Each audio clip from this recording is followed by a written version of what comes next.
إن يوم الفصل ميقاتهم أجمعين.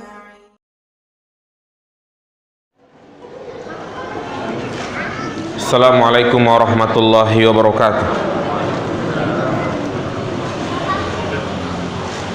Innal hamdalillah nahmaduhu wa nasta'inuhu wa nastaghfiruh wa na'udzu billahi min shururi anfusina wa min sayyiati a'malina may yahdihillahu fala mudilla lahu wa may yudlil fala hadiya lahu. Asyhadu an la ilaha illallah wahdahu la syarika lah wa asyhadu anna Muhammadan abduhu wa rasuluh la nabiyya ba'dah. Allahumma shalli ala Muhammad wa ala ali Muhammad. Qala Allah ta'ala fil Qur'anil Karim, ya ayyuhalladzina amanu taqullaha wa qulu qawlan sadida yuslih lakum a'malakum wa yaghfir lakum dhunubakum wa may yuti'illaha wa rasulahu faqad faza fawzan 'azima.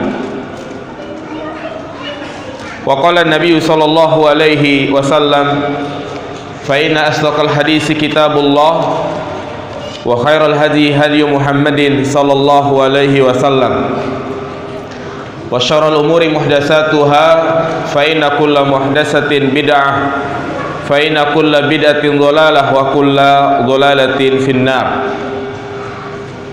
Bapak Ibu yang dirahmati Allah Subhanahu wa taala, pada kesempatan yang berbarakah ini kembali kita akan melanjutkan kajian rutin kita membahas kitab Hadis Al-Arba'in An-Nawawiyah.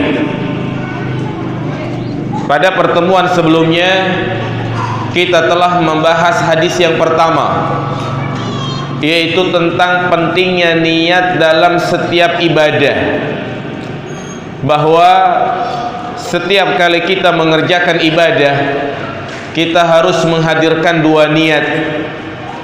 Niat yang pertama, yaitu merupakan syarat diterimanya amal ibadah, yaitu al-ikhlas, mengerjakan ibadah semata-mata karena Allah Ta'ala. Yang kedua, niat yang menjadi syarat sahnya ibadah, yaitu dimana kita setiap kali mengerjakan ibadah meniatkan ibadah yang akan kita kerjakan, sehingga tidak sah ibadah yang dilakukan tanpa niat. Sehingga kalau kita mempelajari kitab-kitab fikih, dijelaskan bahwa niat itu merupakan rukun dari ibadah. Nah, selanjutnya kita akan membahas hadis yang kedua, yaitu hadis yang kedua ini disebut sebagai hadis Jibril, karena yang meriwayatkan hadis ini adalah malaikat Jibril yang menjadi tokoh utama. Pemeran dalam hadis ini adalah malaikat Jibril yang menjelma menjadi manusia. Oleh karena itu hadis ini dinamakan hadis Jibril. Dan mungkin hadis yang kedua ini kita akan jelaskan secara detail tentang kandungan-kandungannya. Karena subhanallah, hadis yang kedua ini memiliki kedudukan yang sangat tinggi di dalam Islam. Bahkan Al-Imam Al-Qurtubi mengatakan, hadzal hadis ummus sunnah. Hadis ini, yaitu hadis Jibril, merupakan induknya sunnah. Sebagaimana kalau kita membaca Al-Quran, maka ada satu surat dinamakan Ummul Quran. Surat apa jemaah? Al-Fatihah. Salah satu dari nama lain dari suratul Fatihah adalah Ummul Quran, induk dari Al-Quran. Kenapa? Karena semua isi kandungan Al-Quran yang berjumlah 114 surat, kandungannya, intisarinya ada dalam surat Al-Fatihah. Dan itu terdapat dalam firman Allah Subhanahu wa taala, "Iyyaka na'budu wa iyyaka nasta'in." Hanya kepadamulah kami beribadah dan hanya kepadamulah kami memohon pertolongan. Demikian pula hadis yang akan kita bahas ini dikenal dengan Ummus Sunnah, karena ribuan hadis itu semua terkandung dalam hadis ini. Yang mana hadis yang kedua ini menjelaskan kepada kita tentang hakikat Islam, iman dan juga ihsan. Bahkan dijelaskan juga tentang perkara-perkara yang gaib, yaitu al-imanu bil yaumil akhir, tanda-tandanya. Ya nanti insyaallah kita akan bahas satu persatu, mulai dari rukun Islam yang pertama, kedua, ketiga sampai kelima. Demikian pula tentang rukun iman, iman kepada Allah, iman kepada malaikat, iman kepada Rasul, yang mungkin selama ini kita itu hanya menghafal. Saya yakin semua yang hadir di sini hafal rukun Islam dan juga rukun iman, karena kita sudah diajarkan sejak kita duduk di bangku SD. Bahkan setiap kali kita belajar kita menghafalnya, tapi jarang sekali yang mempelajari kandungan-kandungan tentang iman tersebut. Iman kepada Allah, apa saja cakupan-cakupannya, ya, iman kepada malaikat, apa saja kandungan-kandungannya, yang insya Allah kita akan bahas satu persatu. Iya, kita baca dulu hadisnya. An Umar radhiyallahu anhu aidha, dari sahabat Umar, semoga Allah meridhoinya. Qala, berkata Umar, bainama nahnu julusun 'inda Rasulillah sallallahu alaihi wasallam zata yaumin, ketika kami duduk-duduk di sisi Rasulullah pada suatu hari, ittala alaina rajulun, tiba-tiba muncul di tengah-tengah kami seorang laki-laki, syadidu bayadis siyab, yang mana dia memakai pakaian yang putih, bersih, sangat putih. Syadidu sawadi sya'ri, rambutnya pun sangat hitam. La yura alaihi asarus safar, yang tidak terlihat darinya bekas safar. Artinya ini orang keadaannya seger buger, bukan seperti orang yang pulang dari safar. Karena biasanya kalau orang pulang dari safar, gimana penampilannya jemaah? Kusut, kumel, mata merah, ya, kecapean. Tapi ini orang seger dia, ya. Wala ya'rifuhu minna ahadun, dan tidak ada seorang pun dari kami yang mengetahuinya. Kami nggak tahu siapa itu, orang asing. Hatta jalasa ila Nabi sallallahu alaihi wasallam, sampai orang ini pun duduk mendekati beliau, yaitu mendekati Rasulullah sallallahu. Fa asnada rukbataihi ila rukbataihi, kemudian orang itu menyandarkan atau menempelkan lututnya ke lutut Nabi. Wa wada'a kaffaihi ala fakhidaihi, dan meletakkan tangannya, yaitu kedua telapak tangannya, di paha Nabi. Wa qal, dan orang ini berkata, ya Muhammad, akhbirni anil Islam. Wahai Muhammad, kabarkan kepadaku tentang Islam. Faqala Rasulullah sallallahu alaihi wasallam, Rasulullah bersabda, menjelaskan, al-Islamu an tashhada an la ilaha illallah wa anna Muhammadar Rasulullah. Islam itu yaitu engkau bersaksi bahwasanya tidak ada ilah, tidak ada Tuhan yang berhak disembah kecuali Allah, dan bahwasanya Muhammad adalah utusan Allah. Wa tuqimas shalah, dan engkau mendirikan salat. Wa tu'tiyaz zakah, dan engkau menunaikan zakat. Wa tasuma Ramadan, dan engkau mengerjakan puasa Ramadan. Wa tahujjal baita, dan engkau melaksanakan ibadah haji. In istata'ta ilaihi sabila, jika engkau mampu melakukan perjalanan. Setelah dijawab panjang lebar, apa kata orang ini? Sodakta, engkau benar. Sehingga apa yang terjadi? Umar mengatakan, fa'ajibna lahu yas'aluhu wa yusaddiquhu. Kami heran, dia yang nanya tapi dia yang benerin. Yang namanya orang nanya biasanya nggak tahu, tapi dia nanya, setelah dijawab betul antum.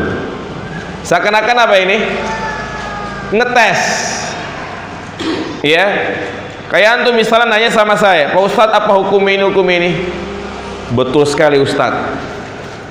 Jadi seakan-akan ngetes. Makanya para sahabat bingung. Ya.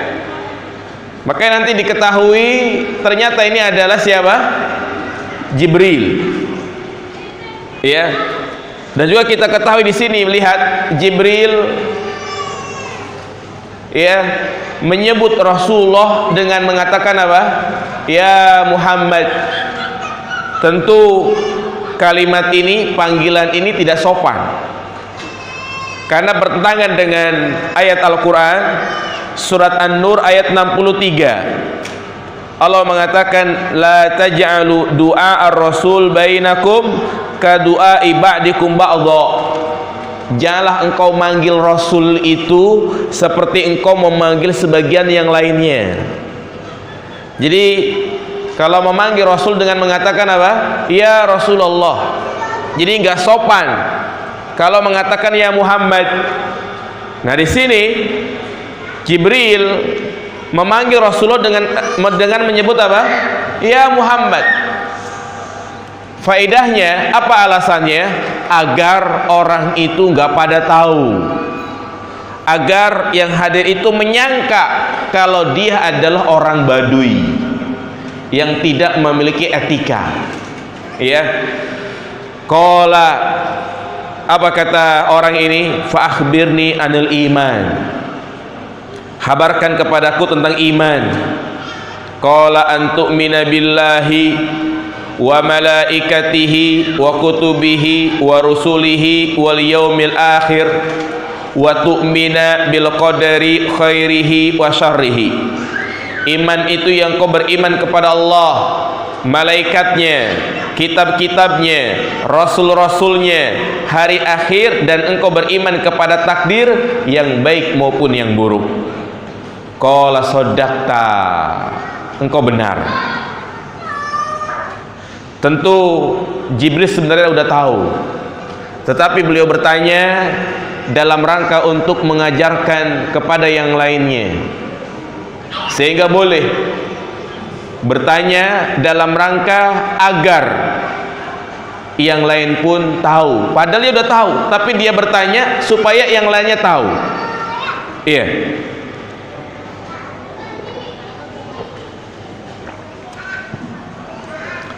Qala fa akhbirni anil ihsan.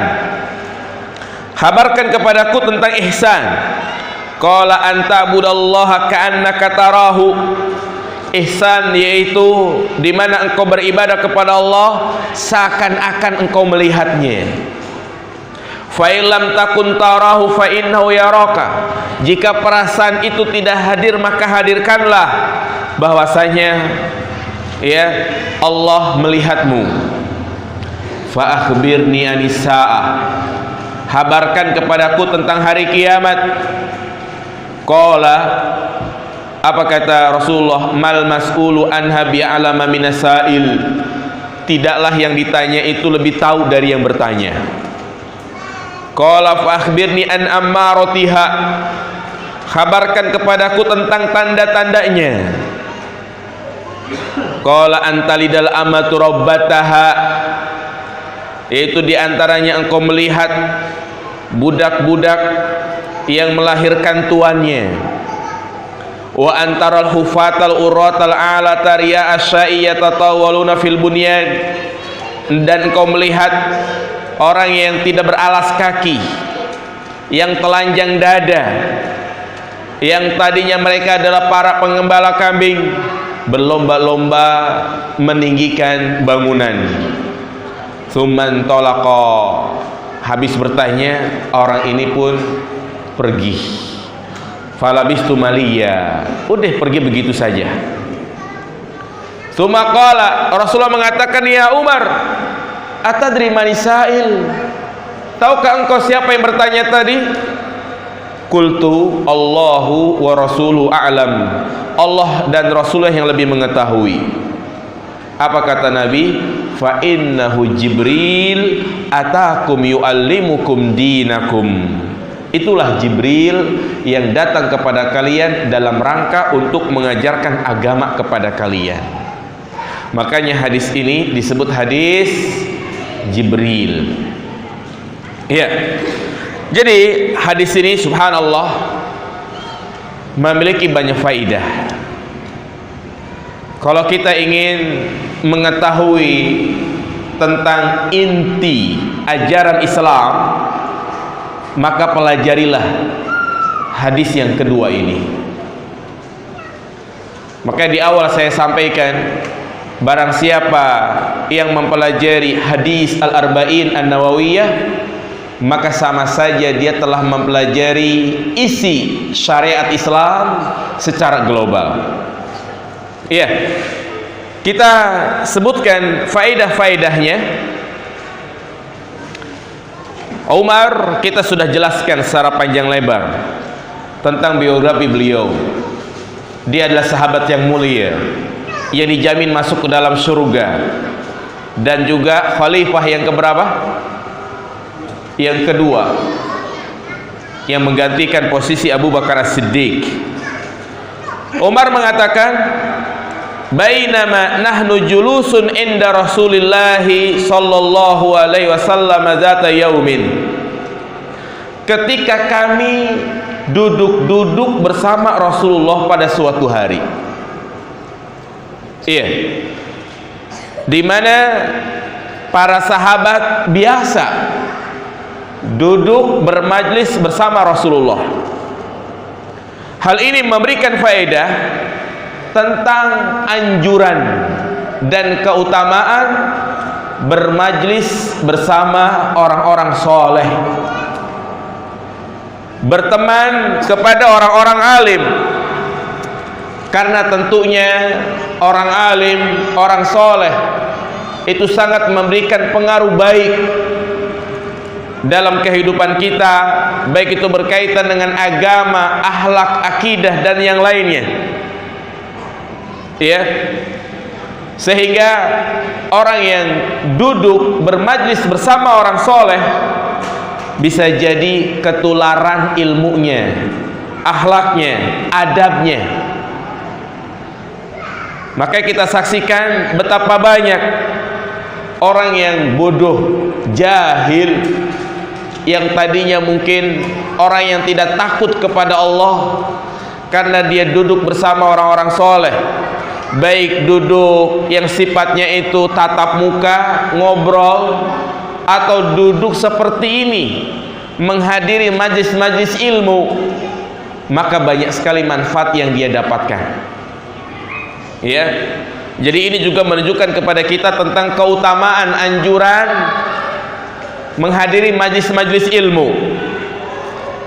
Ya, karena di dalamnya disampaikan nasihat-nasihat, ayat-ayat Al-Quran, yaitu sangat bermanfaat bagi kita.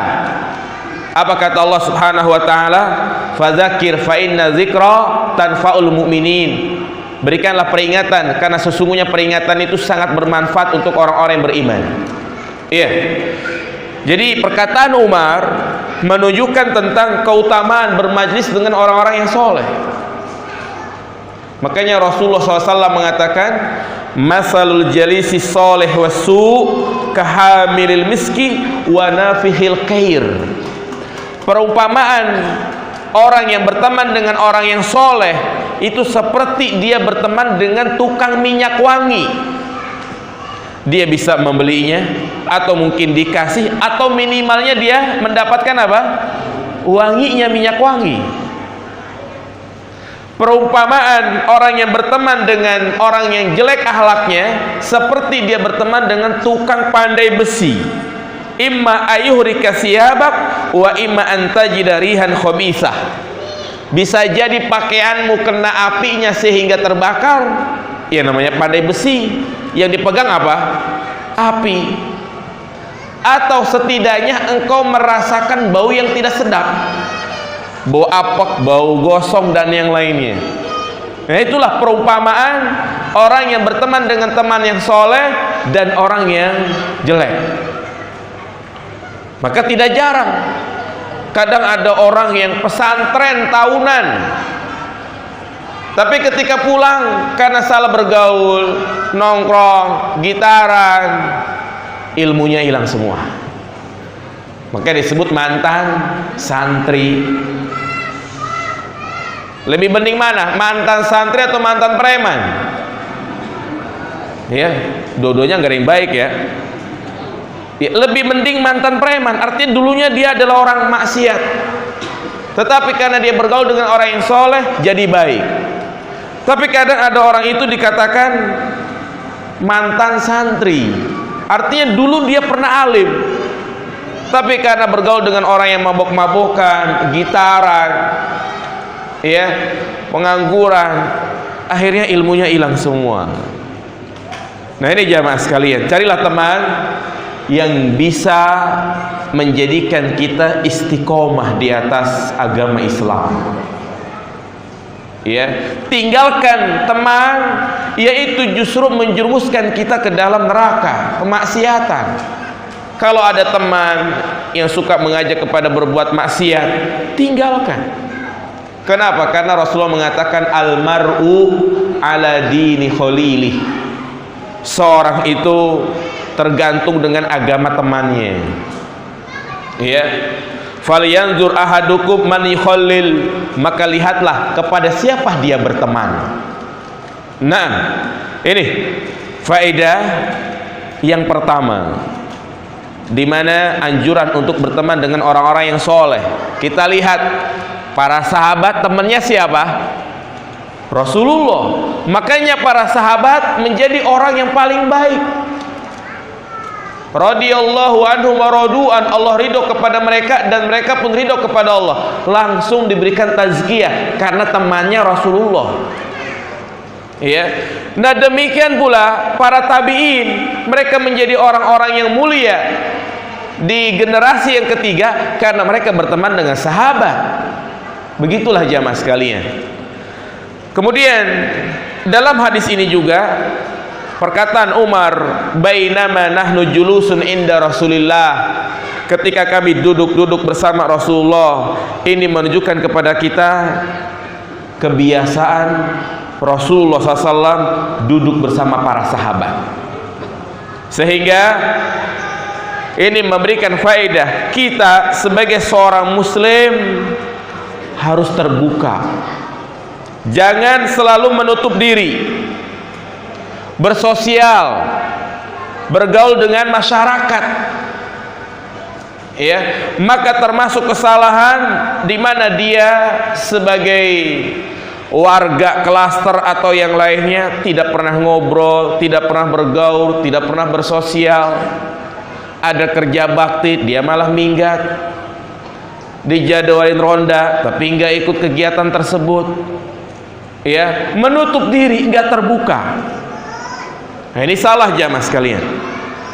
Ya, lihat di sini Rasulullah terbuka, bergaul dengan sahabat-sahabatnya. Jadi kita sebagai seorang muslim harus bermasyarakat, bersosial, tapi ingat harus melihat koridor syar'i. Kalau ternyata perkumpulan pergaulan tersebut berbau maksiat, ya, maka hendaklah kita tidak ikut serta di dalamnya. Misalnya warga kompak mau ngadain dangdutan, jangan ikutan. Ini prinsip, yang hak adalah hak, yang batil adalah batil. Kalau seperti ini mah saya nggak mau. Misalnya ada iuran, diminta gitu kan, Pak Bu sumbangannya buat apa? Mau ada dangdutan 17 Agustus, dangdutan ini acaranya. Maka jangan, karena itu adalah apa? Maksiat. Beda kalau misalnya RT RW yang menggalang dana untuk pembangunan masjid, perbaikan jalan, bikin keranda. Jadilah kita orang yang pertama memberikan sumbangan. Kalau bisa kita yang paling gede ngasihnya. Ya, ini seperti ini. Jadi tetap harus melihat koridor syar'i.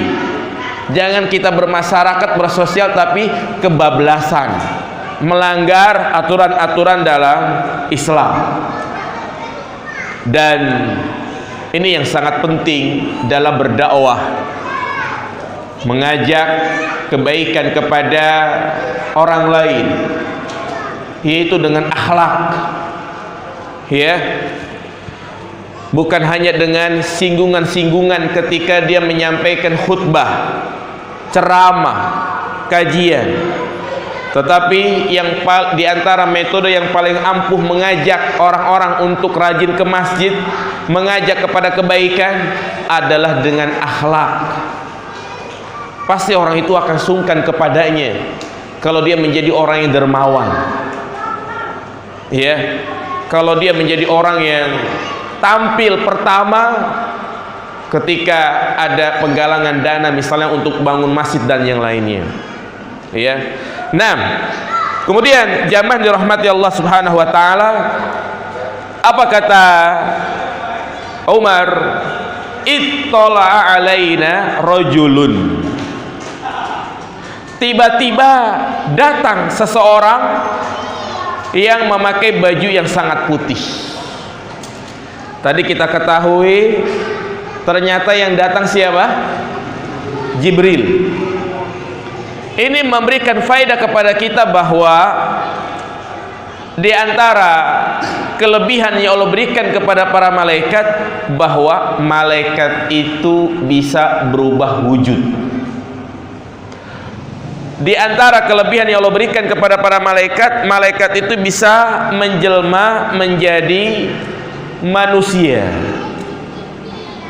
Jin bisa nggak jin? Bisa. Manusia bisa nggak? Bisa nggak jemaah? Bisa. Jadi baby ngepet. Nggak bisa jemaah sekalian. Malaikat bisa. Dan inilah nanti yang kita akan jelaskan dalam perkara al-imanu bil malaikah. Banyak di dalam Al-Quran dan di dalam hadis-hadis yang sahih, di mana para malaikat itu menjelma menjadi manusia, mendatangi para nabi dan rasul.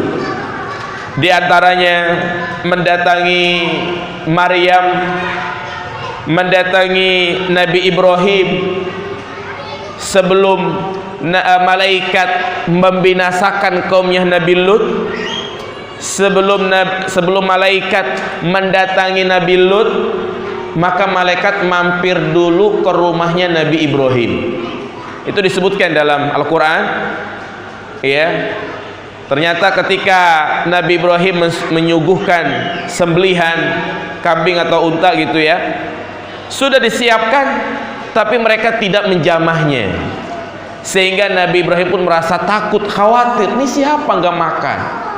Akhirnya para malaikat pun menjelaskan kalau dia adalah utusan Allah, ya. Makanya mereka itu tidak makan dan juga tidak minum. Nah, demikian pula malaikat pernah menjelma menjadi manusia, mendatangi Nabi Musa, malakul maut. Ini kisah sahih disebutkan dalam kitab Bukhari, di mana malakul maut mendatangi Nabi Musa. Nabi Musa nggak tahu kalau itu adalah malakul maut karena menjelma menjadi manusia. Datang-datang ingin mencabut nyawanya. Akhirnya ditempeleng malaikat tersebut hingga keluar bola matanya. Itu ada jamaah sekalian, kisahnya sahih dan kita wajib untuk mengimani. Ya, kenapa sampai seperti itu? Karena Nabi Musa nggak tahu kalau ternyata itu adalah malakul maut. Akhirnya malaikat maut tersebut mendatangi Allah Subhanahu wa taala melaporkan kalau Nabi Musa ini nggak mau dicabut nyawanya. Akhirnya didatangi lagi, kata malakul maut, sekarang engkau letakkan telapak tanganmu itu ke lembu, ke sapi, ya, maka bulu yang engkau pegang itu adalah sisa umurmu kalau engkau mau hidup. Artinya bulunya itu pasti banyak yang dipegang, ya kan, bertahun-tahun. Tapi Nabi Musa lebih memilih untuk segera diwafatkan. Ya, ini termasuk kekhususan para nabi dan rasul. Ya. Nah, demikian pula hadis yang berkaitan dengan di mana Rasulullah SAW menceritakan malaikat mendatangi si buta, kudis, terus botak, menguji mereka apakah mereka termasuk orang yang bersyukur atau tidak. Yang intinya ini menunjukkan kepada kita bahwa malaikat itu bisa menjelma. Ya. Apakah manusia bisa melihat malaikat dengan rupa aslinya jemaah? Tidak bisa. Demikian pula manusia tidak bisa melihat jin, tidak bisa melihat syaitan. Dusta kalau misalnya di antara manusia ada yang bisa melihat jin. Karena Allah katakan dalam Al-Qur'an, innahu yarakum huwa wa qabiluhu min haitsu la tarawnahum. Mereka yaitu para jin bisa melihat kalian, tapi kalian tidak mampu melihat jin. Lah terus bagaimana dengan orang-orang yang dikatakan indigo? Maka mereka melihat jin bukan dengan rupa aslinya, tapi jin-jin tersebut sudah menjelma sesuai dengan apa yang dipikirkan dalam benaknya. Ya. Makanya benar juga kalau kadang ada orang yang ngaku katanya ketemu apa? Kuntilanak, genderuwo, sundel bolong. Ya. Artinya kalau misalnya dia ketemu itu bukan rupa aslinya, tapi dia sudah menjelma. Ya memang inilah syaitan menjadi musuh manusia agar manusia itu takut kepadanya. Ya. Kemudian apa kata Umar? Ittala alaina rajulun syadidu bayadi siyab. Orang ini datang dengan memakai pakaian yang berwarna apa? Putih.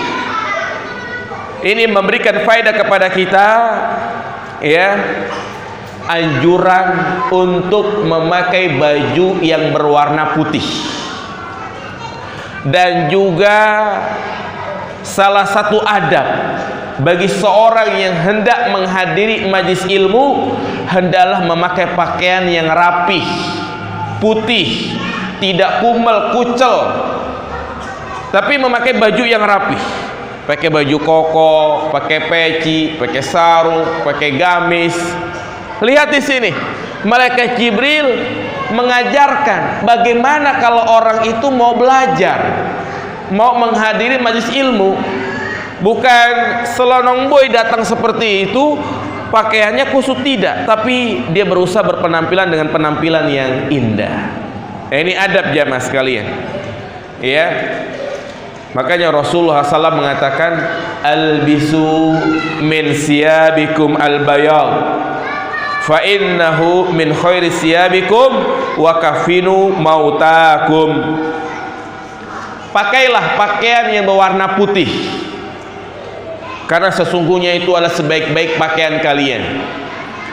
Dan kafanilah orang-orang yang mati di antara kalian dengan kain kafan yang berwarna putih.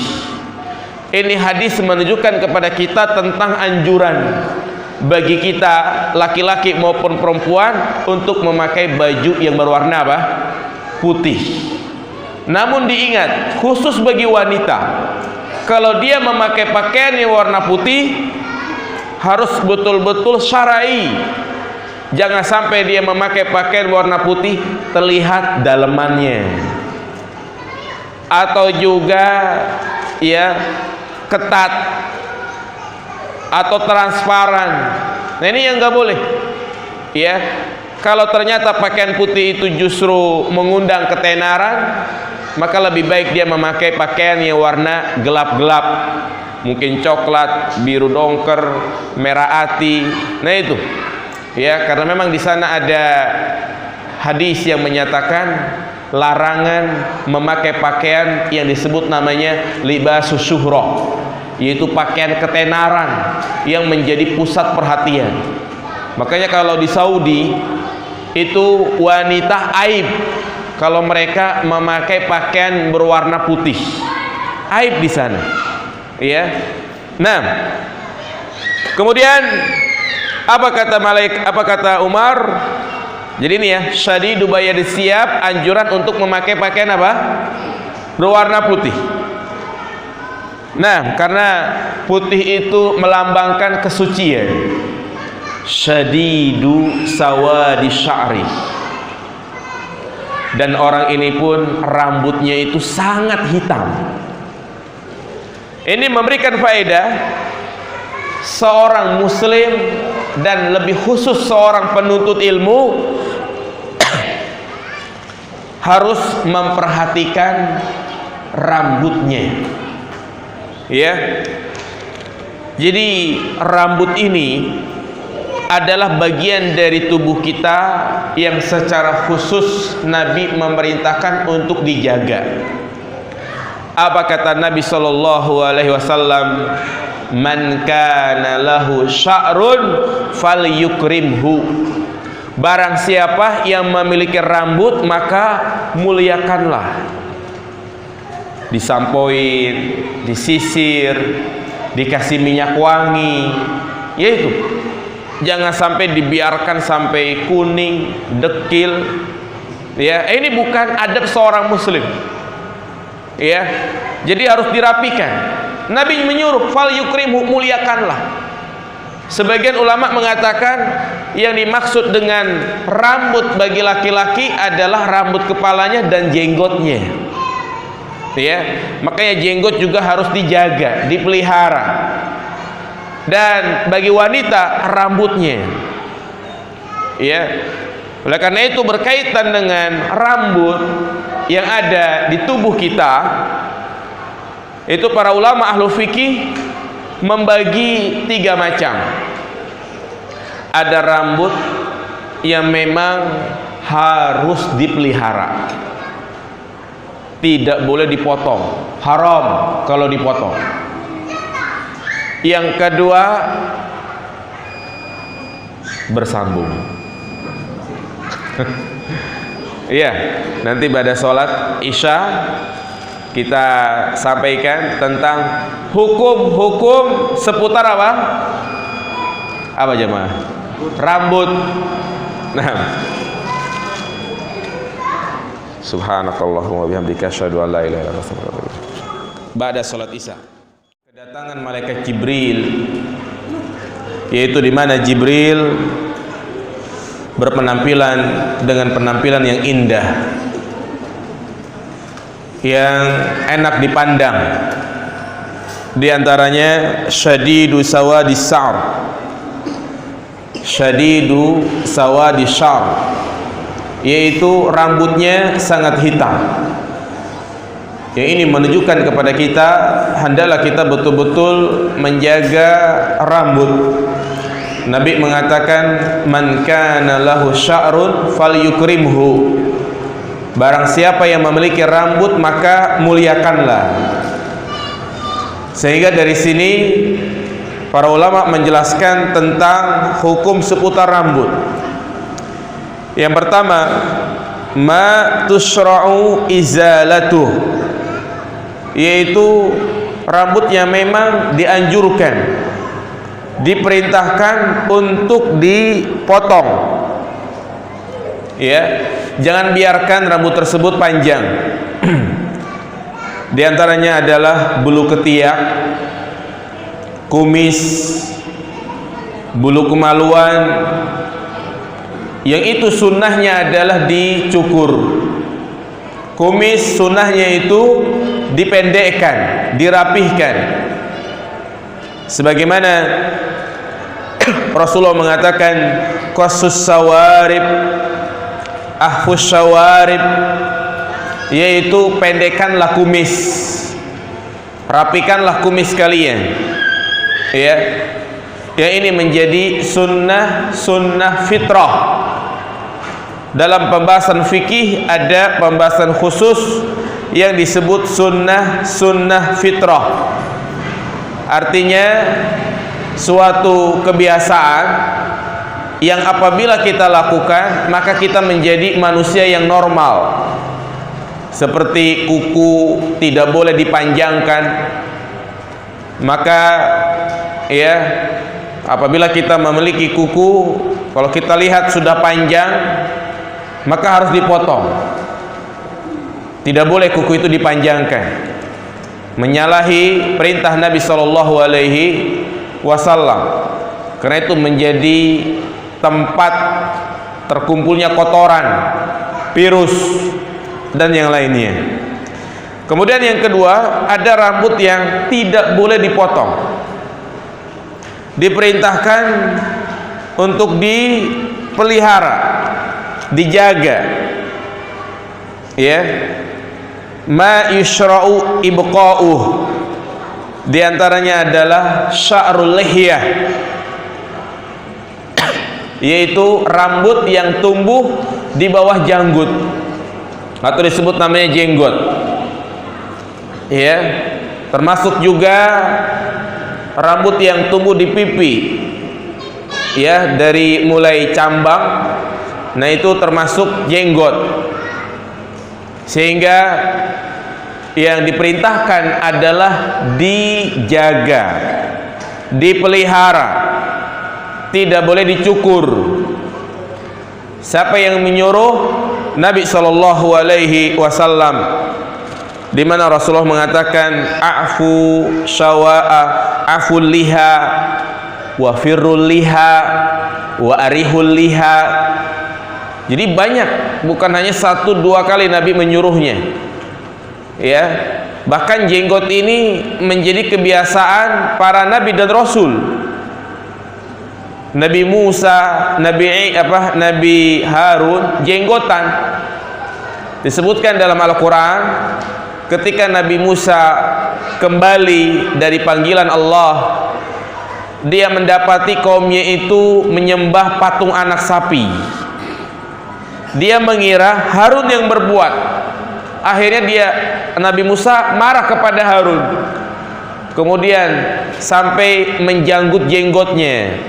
Apa kata Nabi Harun? Ya bena umma la tahud bilhiyati. Wahai anak ibuku, janganlah engkau janggut jenggotku. Berarti menunjukkan Nabi Harun apa? Jenggotan. Dan bagaimana para sahabat mensifati Nabi Shallallahu Alaihi Wasallam. Nabi adalah manusia yang paling ganteng, yang paling indah, dan ternyata Nabi juga apa? Jenggotan. Berarti laki-laki yang ganteng adalah laki-laki yang jenggotan. Maka bersyukur para istri, para wanita yang punya suami berjenggot, dan tidak boleh istrinya itu menyuruh untuk mencukurnya. Jadi jenggot itu bukan budaya Arab. Ya, kalau itu ada dikatakan budaya Arab, pasti Nabi tidak menyuruhnya. Ya, kita tahu memelihara jenggot itu adalah bagian dari syariat. Kenapa? Karena Rasulullah menyuruh, memerintahkan, dan kita paham apa yang diperintahkan oleh Nabi harus diapain? Dilaksanakan. Maka hanya orang-orang yang di dalam hatinya terdapat penyakit yang mengatakan bahwa ya jenggot itu dibilang apa namanya, tanda kebodohan, semakin panjang jenggotnya semakin apa? Bodoh. Nah, ini istihza, mengolok-olok syariat Nabi Shallallahu Alaihi Wasallam. Yang mana kita lihat sekarang orang-orang Barat, orang-orang kafir berusaha untuk merusak syariat ini. Yang mana kita lihat kadang ada orang jenggotan dibilang, wah ini teroris nih.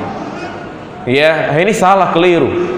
Kalau kita nggak suka dengan orang jenggotan, berarti kita tidak suka dengan apa yang disampaikan oleh Nabi Shallallahu Alaihi Wasallam.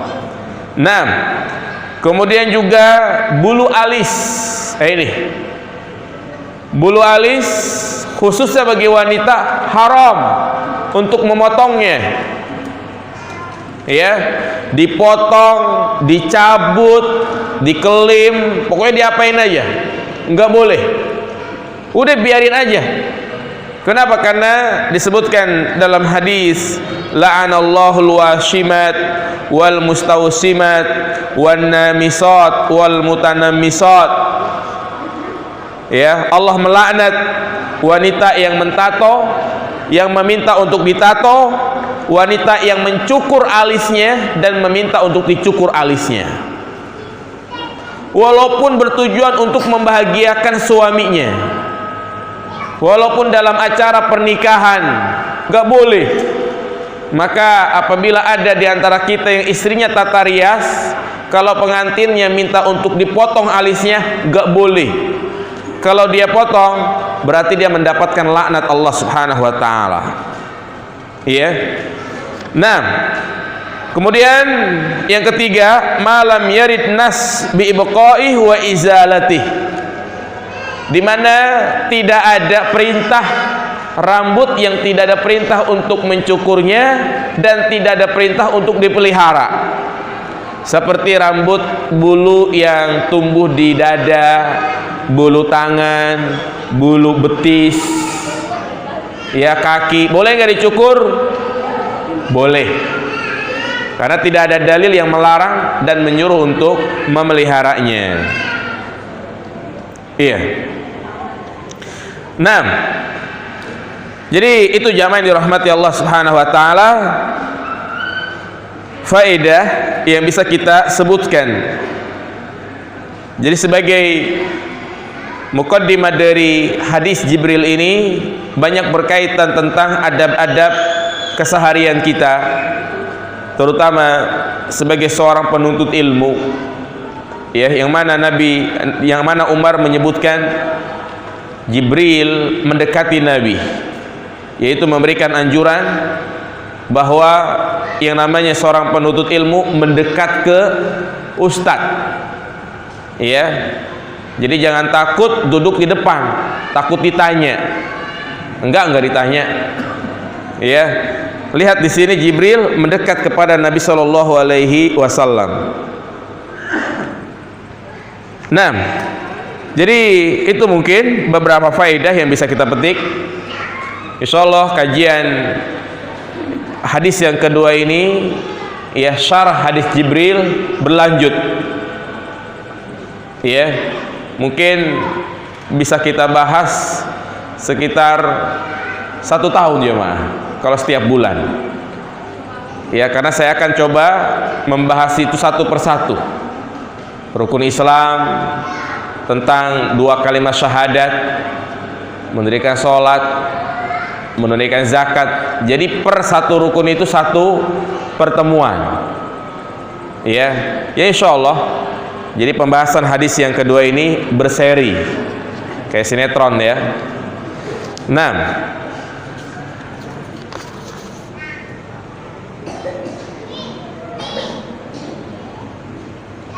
Iya. Mohon dijelaskan, berzikirlah sebanyak-banyaknya. Apakah ada syariat zikir membaca surat Al-Ikhlas sampai 1000 kali atau lebih? Iya. Allah mengatakan wazkurullaha zikran katsira. Berzikirlah sebanyak-banyaknya.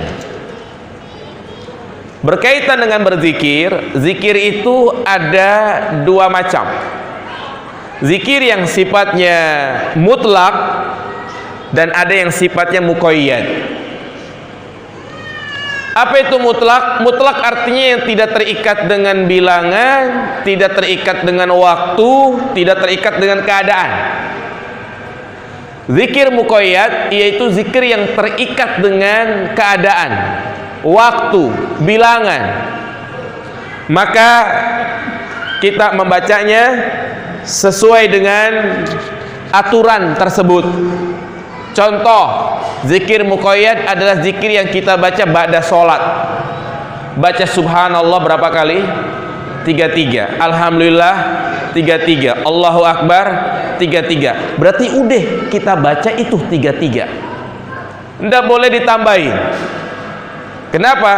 Karena yang disuruh adalah 33. Menambah sesuatu yang sudah sempurna sama saja menguranginya. Iya. Jadi pembatasan bilangan dalam berzikir, kita baca sekian kali, sekian kali, sekian kali, maka ini butuh dalil. Nggak bisa sembarangan. Ya. Apabila zikir itu mutlak, ya sudah mutlak kita baca kapan saja, di mana saja.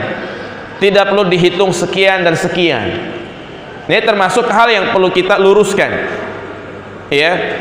Jadi belum dia membaca zikir-zikir yang sunnah, zikir pagi dan petang, sudah membaca surat Al-Ikhlas 1000 kali. Ya, sehingga justru ini yang diamalkan, padahal yang sunnah tidak dia amalkan. Ingat, sebaik-baik ibadah adalah apa yang dicontohkan oleh Nabi Shallallahu Alaihi Wasallam. Sebagaimana dikatakan oleh sahabat Ibnu Mas'ud dan juga Ibnu Abbas, al-iktisadu fi sunnah khairun. Mencukupkan dengan apa yang diajarkan oleh Nabi itu lebih baik daripada dia memperbanyak hal-hal yang tidak diajarkan. Apa hukum tidak mendengarkan khutbah Jumat? Hukum tidak mendengarkan khutbah Jumat ini ada dua keadaan. Yang pertama, memang dia belum datang. Datang pas apa? Pas qomat. Maka luput baginya banyak keutamaan. Yang mana disebutkan dalam hadis, orang yang pertama datang akan mendapatkan pahala seperti bersedekah dengan seekor unta dan seterusnya. Ketika imam sudah naik mimbar, maka buku itu ditutup sehingga dia tidak mendapatkan apa-apa, hanya mendapatkan pahala sholat Jumat. Yang kedua, tidak mendengarkan di sini artinya ngobrol, berbicara, bercanda, sibuk WA-an, sibuk Facebookan, atau dia selfie. Nah, pokoknya kadang ada seperti itu. Imam udah naik mimbar, dia di pojokan, ketawa-ketawa sendiri, atau malah mendengarkan khutbah di masjid yang lain karena live streaming. Maka bukan pahala yang dia dapatkan, tapi dosa. Nabi mengatakan faqad lagha, sia-sia. Ya. Kemudian ada lagi tidak mendengarkan tapi dia diam, berusaha untuk tidak fokus. Yang dilihat kalau materinya materi politik, materinya nggak benar, maka tidak mengapa. Ya. Khawatir dia terkena syubhat. Tapi kalau materinya bagus, maka berusaha untuk didengarkan.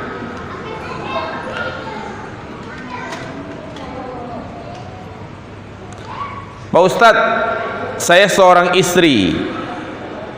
Ya. Sejak hijrah saya jarang keluar rumah. Keluar pun kalau ada perlunya saja. Apakah tindakan saya ini salah? Bener. Justru itu yang diperintahkan. Perempuan itu fitrahnya di mana? Di rumah. Apa kata Allah? Wa qarna fi buyutikunna. Hendaklah para wanita diam di rumah. Makanya ibadah salat sebaik-baik salatnya wanita di mana? Di rumah. Wa khairuhunna fi buyutihinna. Surganya para suami dengan surganya para istri berbeda. Suami harus keluar kerja segala macam. Istri itu suaminya adalah pintu surga bagi dia. Maka seorang istri yang memang suaminya menyuruh dia untuk tinggal di rumah, ini bersyukur jamaah.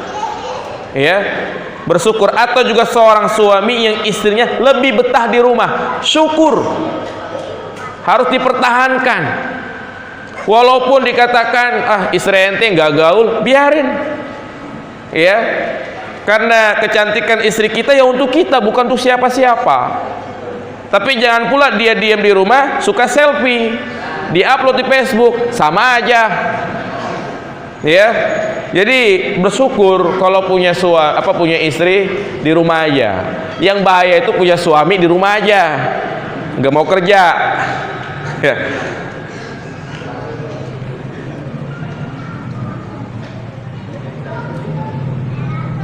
Iya, apa hukumnya bagi laki-laki baik yang sudah berstatus suami maupun belum berdagang di pasar banyak sekali wanita yang tidak menutup aurat, dan bagaimana batasan penjual pembeli terhadap yang bukan mahram? Iya, yang pertama memang kita berusaha untuk berdagang, bekerja di tempat-tempat yang itu aman dari maksiat. Ya. Ini yang pertama yang kita harus berusaha. Tapi kalau kita melihat di negeri kita sulit. Di mana coba pasar yang artinya terbebas dari perempuan yang membuka aurat? Susah. Kecuali di Saudi, di mall Zamzam Tower, ya, nggak ada. Tapi kalau kita di sini susah. Maka kembali kepada diri kita. Jadi dia harus betul-betul safety. Artinya dia jaga pandangannya. Kalau hanya sebatas pembeli perempuan memberikan uang, kemudian kita memberikan barang, sudah selesai. Walaupun memandang wajah sepintas gitu kan, nggak masalah. Karena ini suatu hal yang sulit untuk kita hindari. Ya, tetap kita menjaga adab-adab kita. Yang nggak boleh itu ada yang beli perempuan gitu kan cantik tidak menutup aurat, Mbak minta nomor HP-nya dong. Nah ini yang kelebihan namanya. Ya, karena seperti itu kita harus bisa menjaga sikap. Karena kalau saya bilang jangan dagang, nyari duit di mana coba sekarang? Susah. Jadi berusaha untuk menjaga diri. Ya, berusaha untuk menjaga diri dan jaga pandangan. Tapi jamaah sekalian, kalau dia tidak kuat, artinya dia betul-betul ketika dia berdagang nggak bisa menahan nafsunya, syahwatnya terus bergejolak, sampai pulang ke rumah nggak menganggap kalau itu adalah istrinya, karena dia selalu membayangkan perempuan yang beli kepadanya. Maka ini nggak ada solusi kecuali dia harus pindah. Ya, kenapa? Berarti dia nggak aman di situ. Nah, iya, semoga yang bertanya paham ya.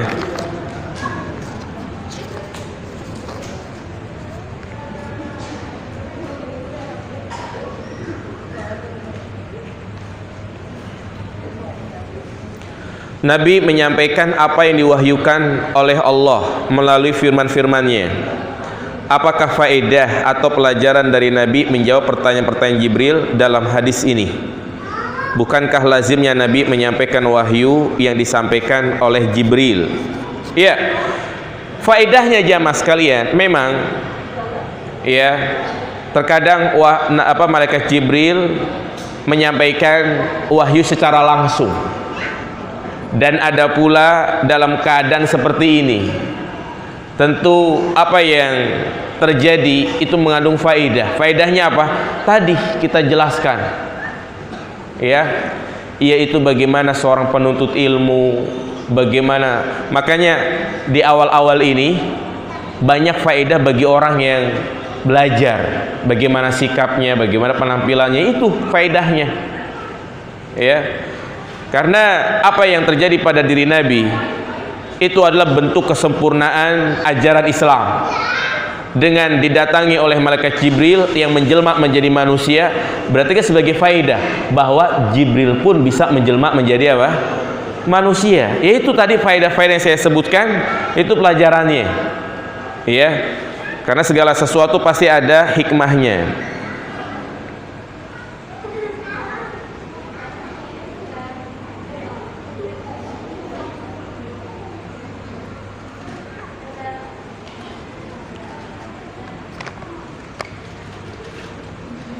Apakah uang pinjam itu boleh digunakan untuk sedekah? Maksudnya dia minjam uang, uangnya buat sedekah, begitu ya? Ya, kalau pertanyaannya boleh atau tidak, boleh. Dengan catatan dia bisa untuk menggantinya. Maka ini juga berkaitan dengan ibadah-ibadah lainnya. Seperti meminjam uang untuk melaksanakan ibadah haji, meminjam uang untuk berkurban, meminjam uang untuk akikoh. Hukum asalnya adalah apa? Boleh, asalkan dia bisa menggantinya. Anak punya anak belum sempat diakikoh, sudah meninggal, apakah wajib mengakikohkannya? Jawabannya tidak. Karena kenapa akikoh itu disyariatkan pada hari yang ketujuh? Salah satunya adalah sebagai bentuk rasa syukur kepada Allah, di mana Allah telah menyelamatkan anaknya itu sampai hari yang ketujuh. Berarti kalau anaknya meninggal duluan, maka tidak perlu diakikohi. Ya, itu yang saya baca dari beberapa penjelasan para ulama. Kalau anaknya ya keburu meninggal, maka tidak perlu diakikohi. Wallahu a'lam. Disebutkan di antara tanda kiamat yaitu para budak yang melahirkan tuannya. Ya, memang ini belum saya jelaskan. Saya jelaskan secara umum, yaitu di mana budak wanita disetubuhi oleh tuannya, ya, kemudian budak itu melahirkan. Maka ya, anak itu disebut namanya, saya lupa namanya itu ya. Apa istilahnya itu? Ya, anak-anaknya itu statusnya adalah merdeka. Itu maksudnya. Budak yang melahirkan tuannya, jadi tuannya menyetubuhi budak wanita tersebut sampai punya anak. Ya, sampai punya anak. Maka status anak tersebut adalah merdeka. Apakah ibunya juga merdeka? Maka jawabannya nunggu tuannya itu meninggal. Kalau tuannya meninggal, maka ya statusnya menjadi merdeka. Ini ada dalam pembahasan perbudakan. Ya, nanti insya Allah kita akan jelaskan.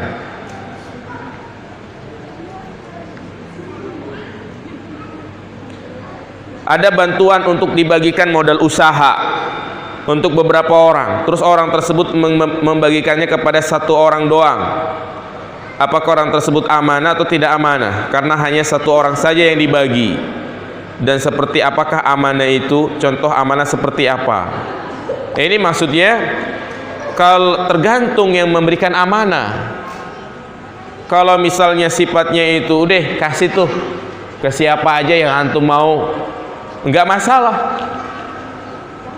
Tapi kalau uang itu diberikan, nih saya kasih amanah, berikan orang-orang berapa orang gitu kan, buat dia modal usaha, tapi diberikan kepada satu orang, amanah bukan ini? Khianat namanya. Ya, khianat. Apalagi kalau uang itu sampai dia makan sendiri, maka itu menjadi harta yang haram. Saya mau tanya tentang cerita mata malaikat yang copot. Apakah matanya dipasang lagi? Wallahu a'lam. Ya, pertanyaan-pertanyaan seperti ini adalah perkara yang gaib yang kita tidak tahu. Karena ya kisah ini adalah kisah yang sahih, nggak bisa kita mendustakan hadis tersebut. Ya. Nah,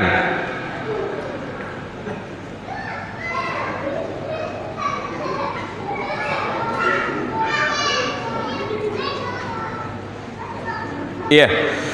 Cukup jamaah sekalian, mungkin itu yang bisa saya jawab. Ada beberapa pertanyaan yang tidak saya jawab, ya. Subhanakallahumma wa bihamdika asyhadu an la ilaha illa anta astaghfiruka wa atubu ilaik. Assalamualaikum warahmatullahi wabarakatuh.